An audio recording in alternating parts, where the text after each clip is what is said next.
అందరికీ నమస్కారం. ఈరోజు మనము ఒక స్వయంభూ అయినటువంటి దేవాలయాన్ని సందర్శిస్తున్నాం.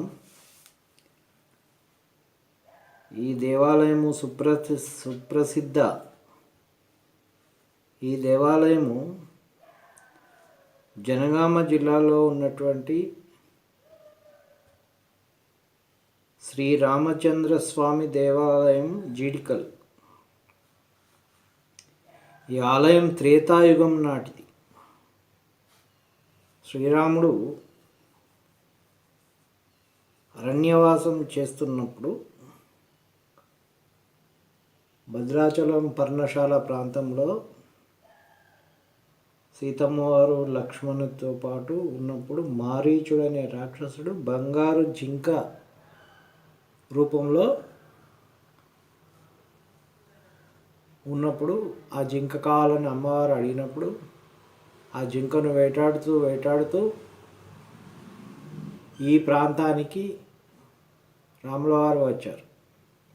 ఇక్కడ ఒక కొండ మీద ఆ జింకను బాణంతో కొట్టినప్పుడు ఆ జింక ఆ కొండపైన పడుతుంది. దాన్ని మేడికొండ అని అంటారు. ఇక్కడ మనం ఆ మేడికొండను లేదా లేడీ బండ అని కూడా ఈ ప్రాంతాన్ని అంటారు. జింక కింద పడిపోయిన తర్వాత మానవ రూపంగా మారుతుంది. అయితే ఆ జింక పేరు చిత్రరాధ. అది కౌశిక మహర్షిచే శపించబడిందని శ్రీరాముడు తెలుసుకుంటాడు. అప్పుడు ఆ జింక కోరుతుంది, స్వామి నీ పాదాలను తాకిన నీరు కావాలి నాకని కోరితే శ్రీరాముడు తన కాలి బొటనవేలుతో ఆ రాతి పైన ఒక రంధ్రం చేస్తాడు. అక్కడి నుంచి గంగ ప్రవహిస్తుంది. దాన్ని ఉత్తర గంగ అని పిలుస్తారు. ఈరోజు కూడా ఆ రంధ్రం నుంచి నీళ్లు మనము రావడం చూడవచ్చు. అయితే ఈ నీళ్లు ఎల్లప్పుడూ వస్తుంటాయి. దాన్ని రామగుండం అని కూడా మనము చూడవచ్చు ఇక్కడ. అయితే భద్రాచలంలో శ్రీరామ సీతాదేవిల వివాహం జరుగుతున్నప్పుడు, అంటే శ్రీరామనవమి తలంబ్రాలు సిద్ధం చేస్తున్న సమయంలో భద్రాచలంలో శాస్త్రోక్తంగా జరిగే ఆ కార్యక్రమం జరిగినప్పుడు ఇక్కడ ఈ నీళ్లు పసుపు రంగులకు మారుతాయి. ఇది అద్భుతమైనటువంటి విషయం.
అయితే ఇక్కడ మనకి చూసినట్టయితే ఈ కొండను వీరాచల రామచంద్ర స్వామి దేవాలయం అని కూడా అంటారు. ఈ చెరువు ఉన్న ప్రాంతంలో శ్రీరాముని పాదుకలు కూడా ఉన్నాయి. ఆలయ ప్రాంగణంలో నీటిని ఎంత ఉపయోగిస్తున్నప్పటికీ ఇప్పటి వరకు చరిత్రలో నీటి మట్టం ఒక్కసారి కూడా తగ్గలేదు లేదా పెరగలేదు. వేసవిలో కూడా చెరువులో ఇదే రకంగా నీరు ఉంటుంది. ఇక్కడ 2 గుండాలు ఉన్నాయి, ఒకటి పాలగుండము, ఒకటి జీడిగుండం. ఈ 2 గుండాలతోటే మనకు ఒక కథ మనకి ఇక్కడ ప్రాచుర్యంలోకి ఉన్నది. ఆ కథను ఇక్కడ ఉన్నటువంటి ఒక భక్తురాలు మనకు వివరిస్తుంది. ఈ వీడియో చివరిలో వినండి. అయితే ఇక్కడ మనము చిడికంటి అని కూడా అంటారు దీన్ని. ఇది ఆలేరు నుంచి దాదాపు 13 కిలోమీటర్ల దూరంలో ఉంది. ఆలేరు ఊళ్ళోంచి మనము ఆలేరు ఊళ్ళోంచి కొద్దిగా ముందుకు వచ్చిన తర్వాత ఆలేరు వాగు బ్రిడ్జ్ ఉంటుంది. బ్రిడ్జ్ నుంచి రైట్ సైడ్కి మనం వెళ్ళాలి. ఒకవేళ మనం ఆలేరు బైపాస్ నుంచి వస్తే ఆలేరు బైపాస్ దగ్గర మనం ఈ రోడ్ నుంచి ఆలేరు వాగు బ్రిడ్జ్ నుంచి లెఫ్ట్కు దిగి అక్కడి నుంచి మనం మళ్ళీ సీదా జీడికంటికి రావాలి. ఇక్కడ దేవాలయం చాలా ప్రశాంతమైన వాతావరణంలో ఉన్నది. పూజారులు అత్యంత భక్తి శ్రద్ధలతో పూజలు నిర్వహిస్తున్నారు. ప్రకృతి రమణీయత. లోపల గర్భగుడిలో మనం చూసినట్టయితే ఒక గుండం ఉంది, దాని మీద గ్రిల్స్ తోటి కట్టిండ్రు.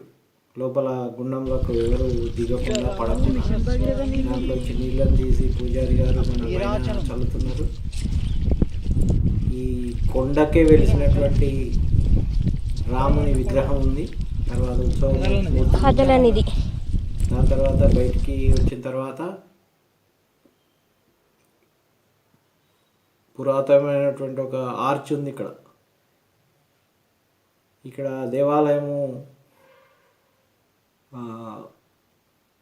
చాలా ఏళ్ల నుంచి ప్రాచుర్యంలోకి ఉన్నట్టుగా చాలా ఇక్కడ మనకి పునర్వసు రోజు ఇక్కడ ఉత్సవాలు జరుగుతాయి.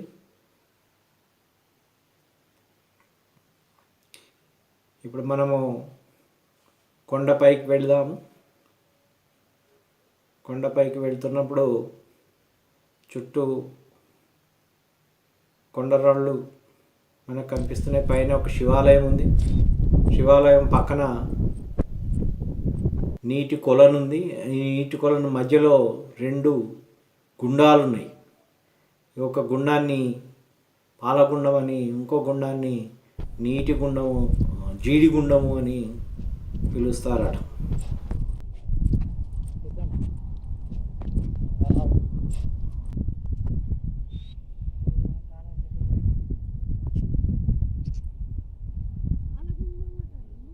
పాలగుండం నీళ్ళ గుండం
దేవుడు లింగం శివలింగం పార్వతి నరసి గణేశ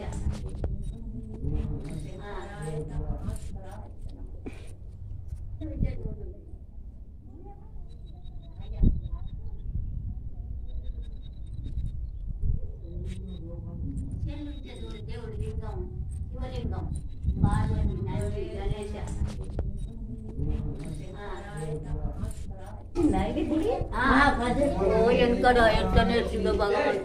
వెలిసిండా రాముల వారు నేర్చినప్పుడే రాముల వారే పెట్టిండు ఏంటి అసలు ఈ గుడి కథ ఏంటి?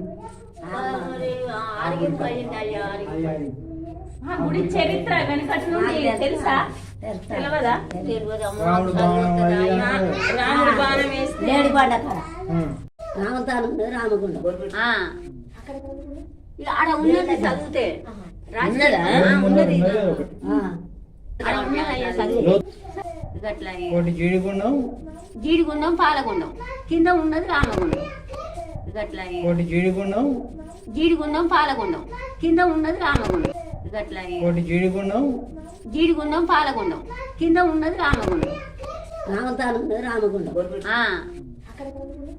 ఆడ ఉన్నది చదివితే ఉన్నది ఆడ ఉన్నది అయ్యే చదివితే అన్న చెల్లెలాట చెల్లెని ఎవరికో దానం ఇచ్చిరట దానం ఇస్తే వాళ్ళు ఇద్దరు వచ్చిరట ఇక్కడికి వచ్చి ప్రేమిస్తామని కూర్చున్నట శంకరుడు వచ్చి వద్దొద్దు ఇది పాపం పాపం మీరు తోడబుట్టిన వాళ్ళని అప్పుడే జీడి అయిందట వాళ్ళిద్దరు జీడైతే జీడి గుండం అది పాలగుండం ఇక 2 గుండాలు ఏర్పాటు చేసి ఇండోగలు అండోగలు స్నానం చేసి మీరు అన్న చెల్లెలు అవుతారు మీరు ఇట్లా పాపం పనులు చేయొద్దు మీరు మిమ్మల్ని దానం ఇచ్చిండ్రు అని చెప్పిండట శంకర్ దిగొచ్చిండట వాళ్ళిద్దరు ఇట్లా చేద్దామంటే దిగొచ్చి మళ్ళా ఈ జీడిగుండం పాలగుండం చేసి వాళ్ళను మళ్ళా మంచిగా చేసిండట పాపం విముక్తిని చేసినాక ఇక అవి నీళ్ళలాగా మారి మస్తు లోతుందట ఎక్కడ లేని లోతు ఉంటుంది ఎండాకాలం అయినా అంతే ఉంటాయి వానకాలం అయినా అంతే ఉంటాయి నీళ్ళు ఎక్కడి నుంచి వస్తాయి మరి ఇళ్ళనే పుడతాయి అల్లనే పుడతాయి ఇప్పుడు రాముల వారు కూడా ఇప్పుడు ఇది గుట్ట మీద కదా గుట్టనే గుట్ట మీద మరి నీళ్ళు ఎక్కడి నుంచి వస్తాయి ఆడ కూడా గుట్టవే కదా గుండం కాలుతోటి గుట్ట కొట్టుకున్నట్టు ఆయన నేను దేవుడు గిట్టే ఉంటుంది మేము తానం చేస్తుంటే అది అవసాదం చేస్తుంటే చూస్తా నేను గుళ్ళ పని చేస్తాను అయ్యా అవసాదం చూస్తుంటే ఆయన అన్న గిట్టే ఉంటుంది ఆ నీళ్ళలోనే ఉన్నాడు భగవంతుడు గుండంలో ఉన్నాడా? మీసాలు పెట్టిన ఆయన మీసాలు అసలు అసలు ఆయన పక్కకునేమో ఊరేగి గుండంలో అసలు దేవుడు ఉన్నాడు మరి ఎవరు చూస్తారు లోపల చూస్తారు తాళాలు ఇస్తారు తాళాలు వేసి లోపల కనబడతాయి కదా మీసాలు పెట్టిన దేవుడు కదా అదా ఆ మిసాలు ఎండి పెట్టిండు ఆడ వేసిండు ఇటు లక్ష్మణుడు నడమ రాముల వారు అటు పక్కకు సీత ఆడ కూడా గుట్టవే కదా గుండం కాలుతోటి గుట్ట కొట్టుకున్నట్టు ఆయన నేను దేవుడు గిట్టే ఉంటుంది మేము తాళం చేస్తుంటే అది అవసాదం చేస్తుంటే చూస్తా నేను గుళ్ళ పని చేస్తాను అయ్యా అవసాదం చూస్తుంటే అన్న గిద్దే ఉంటాడు ఆ నీళ్ళలోనే ఉన్నాడు భగవంతుడు. ఆహా, ఉన్నప్పుడు ఉన్నాడా? మీసాలు పెట్టిన ఆయన మీసాలు ఉన్నాయా అసలు? అద్భుతమైనటువంటి ఈ దేవాలయాన్ని మనం దర్శించి ఈరోజు స్వామివారి కృపకు ప్రాప్తులై తిరుగు ప్రయాణం మొదలుపెట్టాము. అందరూ వీడియోని లైక్ చేయండి, షేర్ చేయండి, కామెంట్ చేయండి. అందరికీ నమస్కారం. ఛానల్ని సబ్స్క్రైబ్ చేసుకోండి.